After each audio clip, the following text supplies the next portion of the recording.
5 curses that became horrifyingly real. Throughout human history, curses have been dismissed as superstition, angry words spoken in desperation with no real power beyond psychological intimidation. Rational minds explain away clusters of misfortune as coincidence, statistical probability, or confirmation bias. But some curses carry a weight that transcends mere superstition, creating patterns of tragedy so consistent and devastating that even skeptics struggle to explain them as random chance.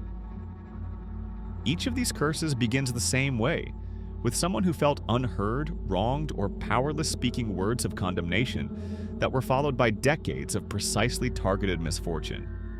Whether driven by supernatural forces or psychological mechanisms that influence probability, these 5 cases demonstrate that human language can sometimes transcend normal limitations to reshape reality itself. When the story ends, tell me in the comments which one unsettled you the most. Your feedback helps me shape darker, better horror stories every single night. Number 5. The Curse of Tutankhamun's Tomb. When Howard Carter and Lord Carnarvon opened the sealed tomb of Pharaoh Tutankhamun on November 26, 1922, they ignored ancient hieroglyphic warnings inscribed above the entrance that translated to, "Death shall come on swift wings to him who disturbs the peace of the king." Within 7 years, 11 of the 12 people present at the tomb's opening had died under circumstances so unusual and precisely targeted that even skeptical archaeologists began to acknowledge they had awakened something that defied rational explanation. According to ancient records, the curse was originally inscribed by High Priest Kamwaset, who supervised Tutankhamun's burial in 1323 BC and incorporated specific magical protections designed to preserve the young pharaoh's eternal rest.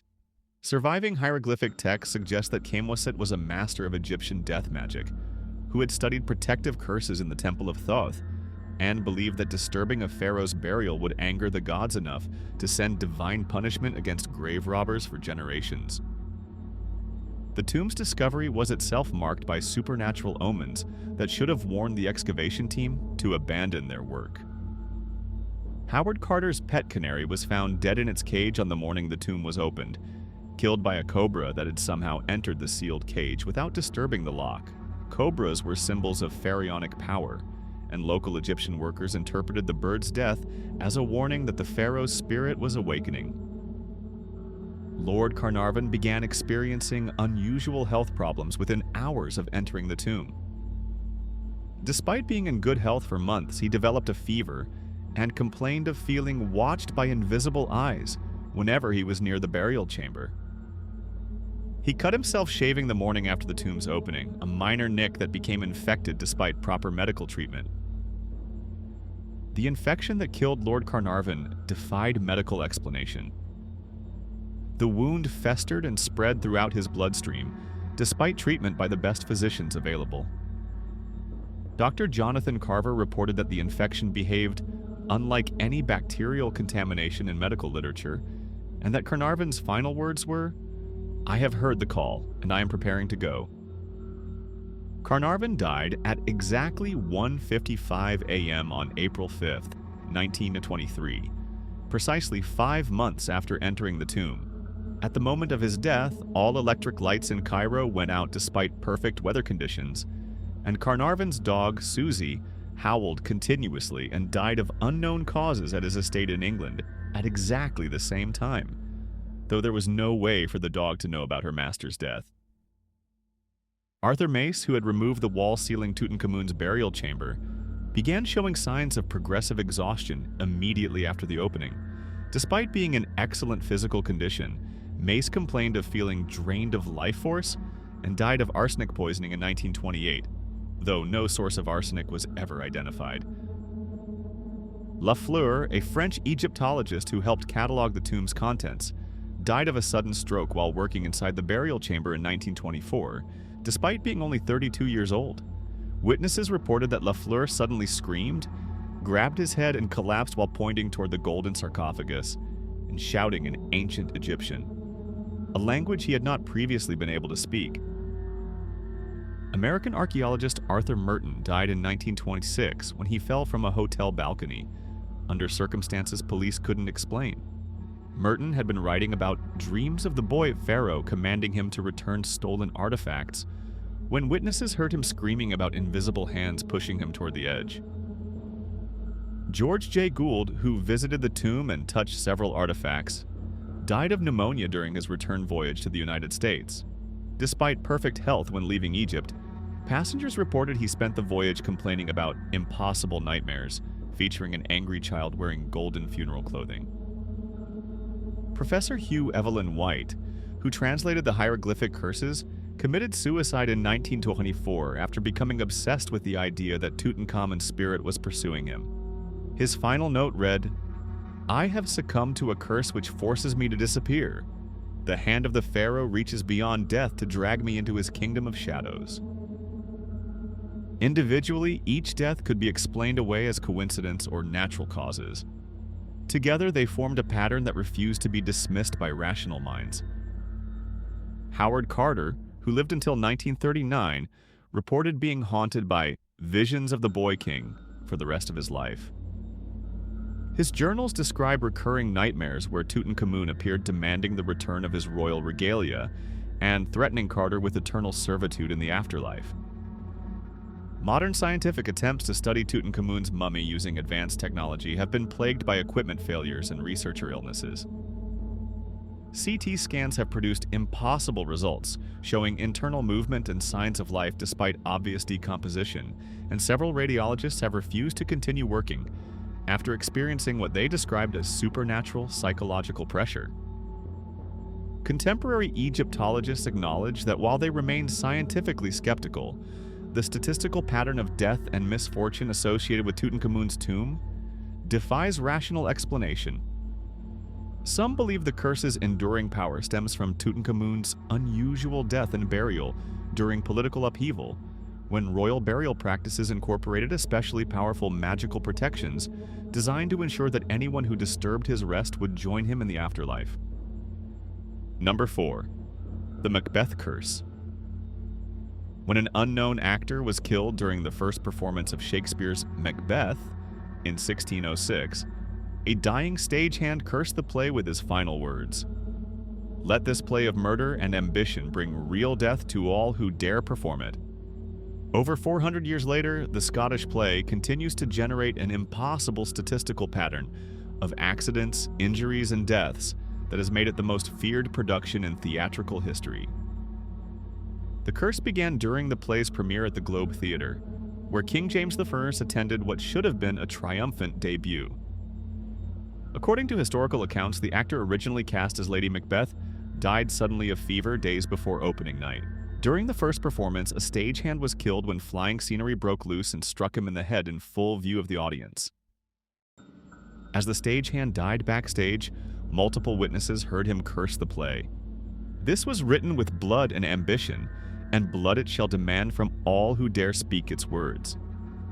Let every theater that houses this evil work know death, and let every actor who wears these costumes join me in the grave. The performance continued despite his body lying backstage throughout the remainder of the play. The replacement Lady Macbeth collapsed during the sleepwalking scene and was never able to speak coherently again, spending his final years in Bedlam Hospital claiming that the Scottish witch speaks through me and demands more blood. King James I banned further performances for several years, citing concerns about supernatural disturbances. The most documented early incident occurred in 1672 at the Amsterdam Theatre, where the actor playing Macbeth used a real dagger instead of a stage prop, and actually killed the actor playing Duncan in front of a live audience. The killer claimed he had been possessed by the spirit of ambition and had no memory of substituting the real weapon. During the 19th century, the curse's effects multiplied across different venues. The Covent Garden Theatre in London experienced 3 separate fires during Macbeth productions between 1808 and 1856, each destroying the building completely. Survivors consistently reported that fires started during the witches' scenes and spread with supernatural speed that trapped actors in dressing rooms. Abraham Lincoln was scheduled to attend Macbeth at Ford's Theatre on April 14, 1865, but changed his plans to see Our American Cousin instead. Theater historians note that his assassination during the alternative performance may have been influenced by the curse's power to manipulate events around theatrical venues, where Macbeth was scheduled. During a 1934 London production, actor Malcolm Keane was blinded permanently when a stage light exploded and sent glass into his face. The same production saw Lady Macbeth Diana Wynyard break both legs falling downstairs during the banquet scene. The actor playing Banquo suffered brain damage when struck by a falling sandbag. Orson Welles' 1936 Harlem production was plagued by incidents that seemed designed to sabotage the groundbreaking show. The Macbeth actor was stabbed by an unknown assailant and nearly bled to death. The Lafayette Theater roof partially collapsed during dress rehearsal, injuring 12 cast members. 3 different witch actors died within 6 months of closing. During World War II, a 1942 production for British servicemen in Egypt saw its Macbeth actor killed by German bombing that specifically targeted the theater during performance, leaving the rest of the military base undamaged.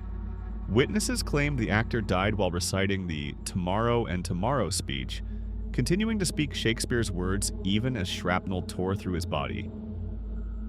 Insurance companies began requiring special premiums for Macbeth productions, and many theater owners refused to book the play despite its popularity. Lloyd's of London records show Macbeth productions generate claims at statistically impossible rates unless supernatural forces are involved. Modern productions continue experiencing the curse despite advanced safety equipment. The 1980 Lincoln Center production saw its Macbeth break his leg during sword fighting, while Macduff suffered a heart attack during the final battle despite being 34 and in excellent health. The 1988 Broadway revival was shut down after a witch dancer was killed when a stage trapdoor malfunctioned. According to theatrical professionals, the curse affects people who merely read the play aloud outside formal productions. Drama students studying Macbeth experience significantly higher injury rates than those reading other Shakespeare plays, and several universities teach the play through summary rather than live reading.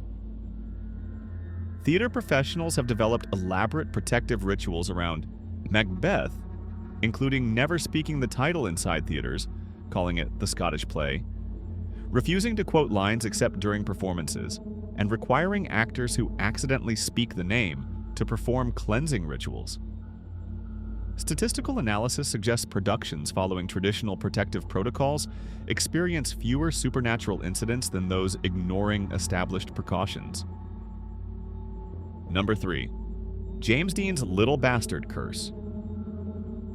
When legendary actor James Dean's customized Porsche 550 Spider was cursed by rival actor Joel McCrea Jr., who predicted that anyone who touches that car will know the death that Dean deserved, the curse created a pattern of automotive carnage that continued for decades after Dean's fatal crash in 1955. The curse originated at a Hollywood party in September 1955, when McCrea confronted Dean about his newly purchased silver Porsche 550 Spider, nicknamed Little Bastard. McCrea, intoxicated and bitter about losing the lead role in Giant to Dean, examined the car and delivered his curse. "You think that machine makes you invincible, but it will be your death, and everyone who touches it will follow you into the grave." Dean laughed off the curse and continued preparing for the Salinas road races. On September 30th, 1955, while driving to the race, Dean's Porsche collided with a Ford Tudor sedan. Dean was thrown from the car and killed instantly, his neck broken and body crushed by the impact. The curse's power became apparent when Dr. William Eschrich purchased the wreckage to use salvageable parts. While the car was being unloaded, it slipped and fell on Eschrich, crushing both legs so severely doctors considered amputation. Eschrich recovered but walked with a permanent limp and reported nightmares about Dean warning him to stay away from the bastard. Dr. Troy McHenry, who purchased the engine, installed it in his own Porsche and was killed during his first race when the vehicle spun out and crashed into a concrete barrier. The crash occurred on the same turn where Dean had been practicing days before his fatal accident. William Slip, who bought the transmission, was killed when his car flipped multiple times before catching fire during his first race with the Dean parts. Track officials noted that Slip had been an experienced driver with an excellent safety record, and his crash occurred under ideal conditions on a familiar track. The California Highway Patrol borrowed Little Bastard remains for a safety exhibition, but the trailer carrying the parts was involved in a multi-vehicle accident that killed the truck driver. Witnesses reported that other drivers seemed magnetized toward the trailer, swerving into its path despite clear conditions. Thieves who stole parts from exhibitions discovered the curse extended to anyone possessing even small components. 2 teenagers who took chrome strips were both killed within a month. One in a motorcycle accident, another falling from a garage roof while working on his car. The most documented incident occurred in 1959 when transport truck driver Robert Vuthrick decided to examine the wreckage during a rest stop. While he was inspecting the car, the truck's parking brake failed and the vehicle rolled backwards, pinning Vuthrick against Dean's Porsche and killing him instantly. By 1960, Little Bastard remains had been involved in 17 documented incidents resulting in 8 deaths and 23 serious injuries. Insurance companies refused to cover transportation of the wreckage, and museums declined to display the parts due to liability concerns and reports of unsettling supernatural activity. The curse extended to replicas built using Little Bastard specifications. In the 1970s, collector Barry Burnett created an exact replica of Dean's Porsche. Within 6 months, Burnett was killed in a head-on collision while driving to a Dean memorial event. The crash occurred at exactly the same speed and angle as Dean's original accident. The NHTSA eventually sealed the remaining components in a climate-controlled Maryland storage facility under restricted access. Federal employees assigned to maintain the area report unusually high rates of car trouble, traffic citations, and minor accidents. The facility's parking lot has been repaved 14 times due to automotive fluid leaks and tire blowouts that occur when staff work with the Dean materials. Freedom of Information Act. Requests reveal that government insurance policies specifically exclude coverage for incidents involving materials related to deceased celebrity James Dean, and federal employees can request reassignment from Project Little Bastard without employment consequences. Some researchers believe the curse became institutionalized within federal bureaucracy, with specific protocols designed to minimize its effects rather than attempts to break or understand it. The curse may have been particularly effective because it was delivered with genuine conviction by someone whose life had been directly damaged by Dean's success and strengthened by Dean's own reckless attitude toward death. Number 2. The Crying Boy Painting's Curse. When Spanish artist Giovanni Bragolin painted a series of portraits featuring crying children in the 1950s, he unknowingly created artworks that would become associated with one of the most documented and terrifying curses in modern history. Paintings that seemed to survive house fires while ensuring their owners did not.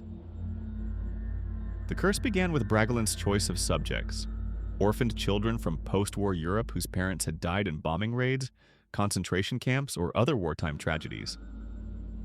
Bragolin was specifically drawn to children who displayed inconsolable grief and would pay them to pose while crying, often for hours at a time, until he captured the exact expression of loss and desperation he was seeking.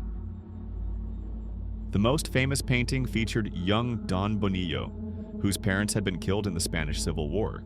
Don grew up in an orphanage where Bragolin found him in 1954, paying the institution to use the child as a model for multiple sessions. Witnesses claim that during these sessions, Don would cry continuously for hours without stopping, as if unable to control his grief once it began flowing. Don's painting became the template for dozens of reproductions that were mass-produced and sold as affordable home decor worldwide. The original and its prints featured a young boy with tears streaming down his face, eyes filled with such profound sadness that viewers often reported feeling uncomfortable after looking at the image for more than a few moments. The curse first manifested in the 1960s when firefighters in northern England began noticing an unusual pattern. Houses destroyed by fires often contained undamaged copies of the Crying Boy painting, while everything else was reduced to ash. The paintings would be found face down on the floor, completely intact, while frames and surrounding furniture were completely destroyed. Firefighter Station Officer Mick Riley documented over 50 cases where the Crying Boy painting survived fires that killed entire families. In each case, the painting was recovered in perfect condition, while family photographs, other artwork, and even metal objects were melted or destroyed. The fires often started in rooms where the painting wasn't displayed, but it would somehow end up in areas where it should have been consumed. The pattern became disturbing when investigators discovered that families owning the Crying Boy painting experienced house fires at a rate nearly 300 times higher than statistical probability suggested. Insurance companies began tracking claims and found that Crying Boy households had fire-related claims that defied all actuarial models. In 1985, the Sun newspaper published a story linking the Crying Boy painting to house fires, triggering panic among owners who flooded fire stations with paintings they wanted destroyed. Fire departments organized public burning events where thousands of copies were incinerated, but firefighters reported the paintings were unusually difficult to burn, requiring higher temperatures and longer flame exposure than normal canvas and oil paint. The curse seemed to respond intelligently to how families treated the painting. Households that displayed it prominently and spoke positively about the artwork experienced fewer incidents than families who relegated it to attics or storage. The painting appeared to respond to neglect with increasing supernatural aggression. Ron Hall, whose family owned a Crying Boy painting for 15 years, reported that the artwork seemed to change over time. The boy's expression would appear more angry rather than sad, and family members had disturbing dreams about a child setting fires while laughing rather than crying. Hall's family experienced 3 separate mysterious fires before disposing of the painting. Research into original model Don Bonillo revealed a tragic connection that seemed to explain the curse's power. Don had died in a house fire at the orphanage in 1976, along with 12 other children, in an incident that investigators found impossible to explain through normal causes. The fire started in the art room where Bergolin's painting sessions had taken place, and Don's screaming could be heard even after his body was found. Art experts examining original Crying Boy paintings discovered an unusual paint composition that Bergolin had used only for this series. Chemical analysis revealed the artist had mixed pigments with an unknown organic compound that made the paint more fire-resistant than normal oil-based supplies. Some researchers theorized that Bergolin had unconsciously incorporated burned remains of wartime victims into his paint mixture. The curse adapted to modern technology as digital copies maintained the same fire-causing properties as original prints. Families who downloaded high-resolution images to display on digital picture frames reported electronic device failures followed by electrical fires, suggesting the curse had evolved to affect modern display methods. Current estimates suggest over 50,000 copies exist worldwide, though exact numbers are unknown due to unauthorized reproductions. Fire departments in multiple countries maintain informal databases tracking incidents in homes containing the artwork, and the statistical correlation remains strong enough that some insurance adjusters now ask specifically about Crying Boy ownership during claim investigations. Many believe the most disturbing recent development is that digital searches for Crying Boy painting have been correlated with increased house fire rates in areas with high internet usage, suggesting that even viewing the image online may trigger the curse's effects. Some paranormal researchers believe Don Bonillo's spirit has found ways to extend his reach beyond physical paintings to any reproduction or display of his tragic image. Number 1. The Curse of Tecumseh. When Shawnee leader Tecumseh was betrayed and killed at the Battle of the Thames in 1813, his brother Tenskwatwa, known as the Prophet, stood over the warrior's body and pronounced a curse that would claim the lives of American presidents for the next century and a half. Every great chief chosen in the year the devil's numbers align will die in office, and the white man's democracy will know the sorrow that we have known. The curse originated from a specific pattern of betrayal and broken treaties that had destroyed Tecumseh's confederation of Native American tribes. Tecumseh had spent years building alliances between different tribes to resist American expansion, but was ultimately defeated through a combination of military strategy and political deception that left him feeling completely betrayed by the democratic system he had tried to negotiate with in good faith. Tenskwatawa's curse was pronounced with precise mathematical specificity. Every president elected in a year ending in 0 would die in office, creating a 20-year cycle of death that would continue until American democracy acknowledged the genocide committed against Native peoples. The curse's power was enhanced by Tenskwatawa's reputation as a prophet who had successfully predicted solar eclipses and other natural phenomena. The curse first manifested with William Henry Harrison, who was elected in 1840, exactly 20 years after the curse was pronounced.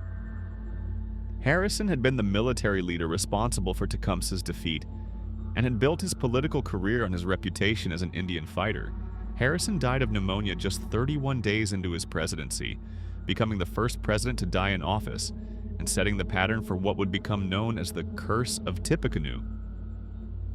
Abraham Lincoln, elected in 1860, became the curse's second victim when he was assassinated by John Wilkes Booth in 1865.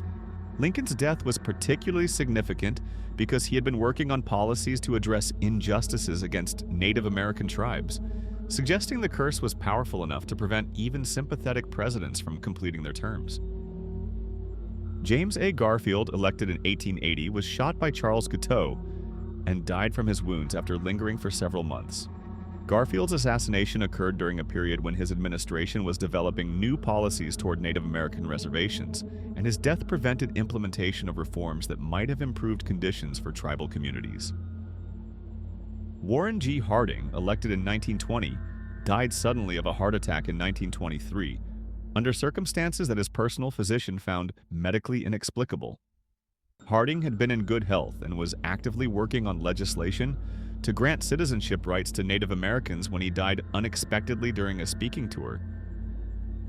John F. Kennedy, elected in 1960, was assassinated in Dallas in 1963, marking the curse's most publicized and traumatic manifestation. Kennedy's death was particularly shocking because he represented a young, vital presidency that seemed to embody American optimism and progress. His assassination demonstrated that the curse could reach even the most protected and beloved presidents. Ronald Reagan, elected in 1980, appeared to break the curse when he survived an assassination attempt by John Hinckley Jr. in 1981. Reagan was shot and came very close to death, but survived his wounds and completed 2 full terms. However, some researchers argue that Reagan's later development of Alzheimer's disease represented a modified version of the curse, a mental death while still in office that prevented him from fully completing his presidential duties. The curse's most disturbing aspect was its apparent ability to influence historical events and individual psychology to ensure presidential deaths occurred precisely on schedule. The assassins and circumstances varied, but the 20-year pattern held consistent for 120 years, suggesting supernatural coordination of seemingly unrelated events.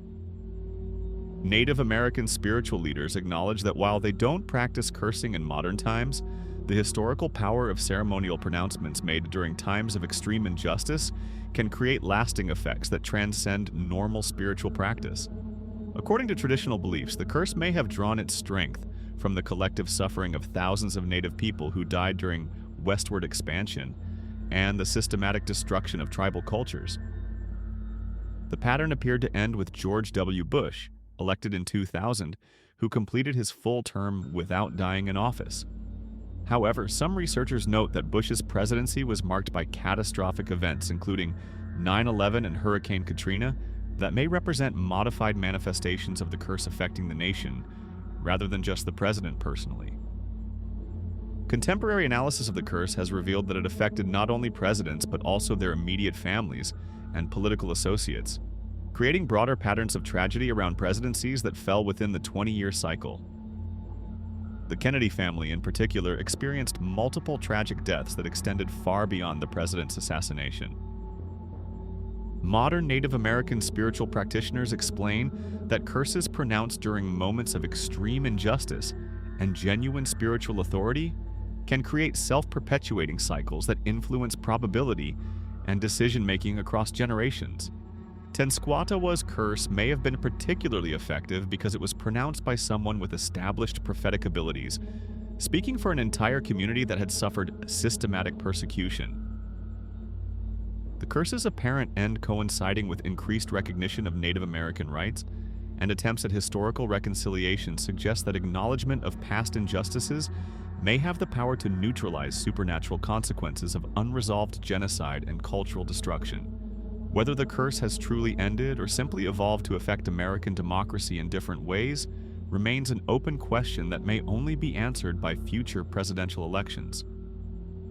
These documented accounts serve as reminders that some believe curses pronounced with genuine conviction during moments of extreme injustice can create lasting patterns of tragedy that persist across generations. Whether driven by supernatural forces or psychological mechanisms that influence historical events, these 5 cases demonstrate that human words may sometimes transcend normal limitations to create powerful effects in the physical world.